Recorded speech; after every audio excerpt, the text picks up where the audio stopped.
This is the Brock Environmental Center, home to the Chesapeake Bay Foundation in Virginia Beach. It is one of the most environmentally forward-looking and sustainable buildings in the entire world. We tour this amazing facility next on Project Earth.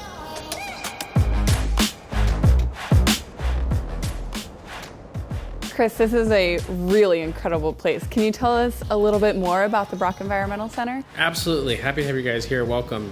It's the home of the Chesapeake Bay Foundation, and it's important to note CBF is not against the built environment. We understand we all need places to live and work.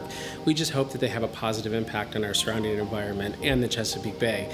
So we use our buildings as opportunities to showcase how that can be done, and then bring people in as a teaching tool as well.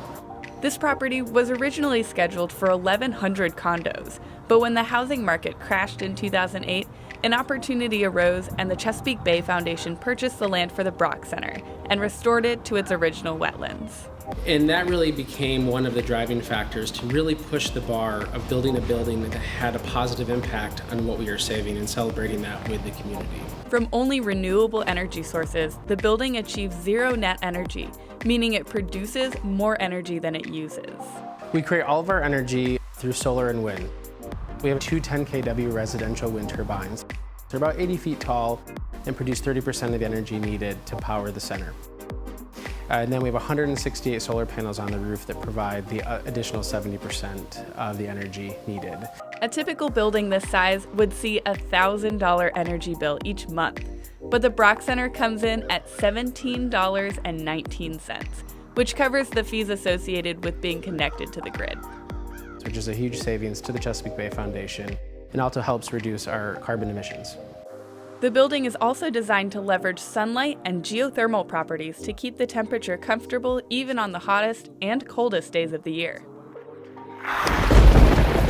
Virginia Beach gets more rainwater on a yearly basis than Seattle, Washington does.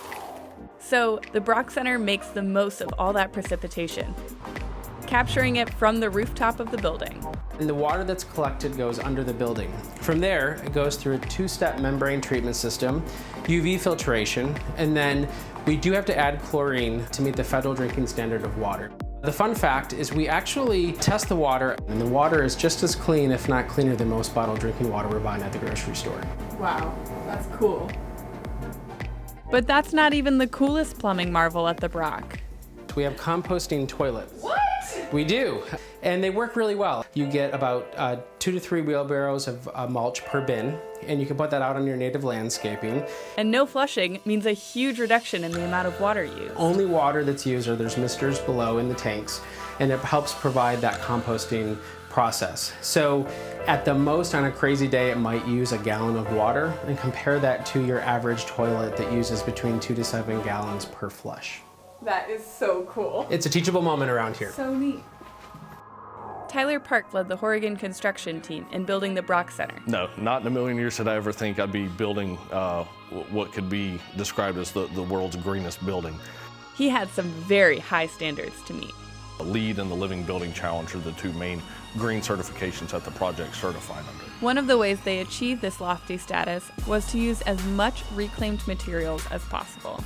We use reclaimed materials basically everywhere we could. The wood trim just over here, this was a bleacher wood that came also out of the local school, the old wood bleacher seats that most people sat on as kids. So one of the things with these reclaimed materials, we really like to keep the character. So instead of grinding it smooth and sanding it and making it look new, we actually left it so you can see the bolt holes. You can see a lot of the patina, you can see a lot of the math problems, and Johnny Loves Sally sort of etched into the wood, which is really fun. One of the bigger struggles we had with that was the gum on the bottom. Actually, they filled up 2 5-gallon buckets worth of gum. It took our millwork guy a couple weeks to do that.